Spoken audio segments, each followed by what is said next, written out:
Nous avons besoin d'avoir un système éducatif nouveau, un système éducatif qui s'adapte aux réalités nouvelles.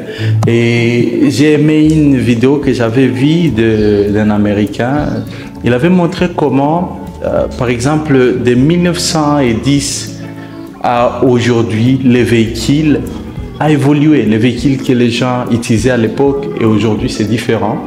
Et de cette époque, par exemple, les téléphones de l'époque et les téléphones d'aujourd'hui, il y avait une très grande différence, mais que la classe, je vais dire, les systèmes éducatifs également, c'est celui qui maintient également l'ordre des choses, comment les classes sont faites, quelle culture, il faut lever la main pour parler, il faut je ne sais quoi, un examen pour passer une autre classe, il faut voilà, qu'on ait une seule réponse et pas deux pour une équation. Des choses qui sont bien, mais qui ne sont pas suffisantes. Tout simplement que d'un côté, ça bloque la créativité des gens. On vit ici dans nos régions où vous allez trouver les sections les plus courantes. On a la pédagogie, on a la filière sociale, oui. On a la section commerciale et administrative.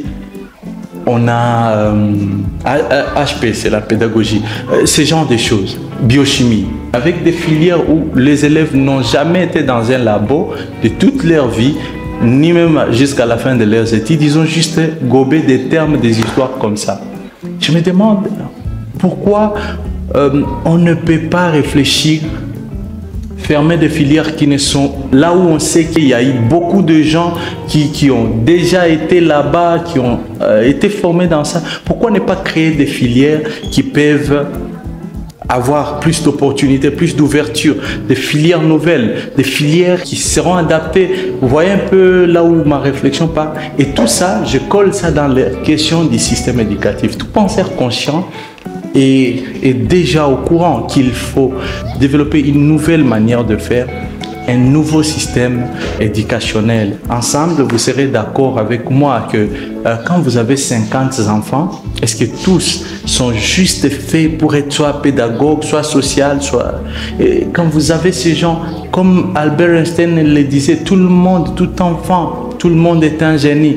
Mais si vous prenez un poisson, vous le mettez pour grimper l'arbre, le poisson va passer toute sa vie à penser qu'il est stupide. Alors que si vous le mettiez dans l'eau, et du coup, vous verrez que ouais, c'est vraiment un génie. Pensez à Lionel Messi, Cristiano Ronaldo, parce que je sais que certains parmi ceux qui nous suivent ici sont fans de footballeurs. Et donc, ces gens-là, si vous les mettiez dans l'école de musique, il est probable qu'ils ne seront pas en train d'amuser autant de millions de gens comme ils l'ont fait dans leur carrière. Et si vous preniez par exemple Stephen Curry en basketball et puis vous l'ameniez dans la salle scientifique, biochimie, il ne sera pas en train d'amuser les gens comme il l'a fait. Donc il ne serait pas dans son terrain. Ce qui m'amène à penser immédiatement avec les enfants qui sont à l'école, une salle avec 50 élèves, un seul professeur qui enseigne tous ces enfants. Vous pouvez penser un peu à ça.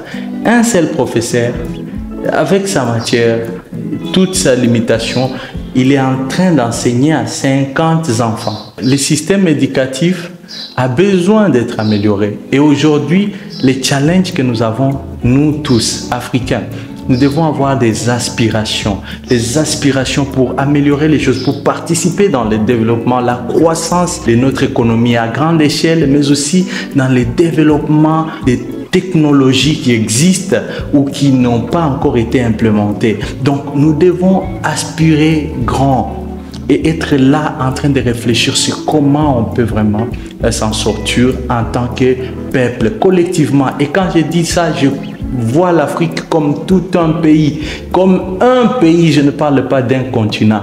Africains, unissons-nous et développons, pensons par rapport à cette question.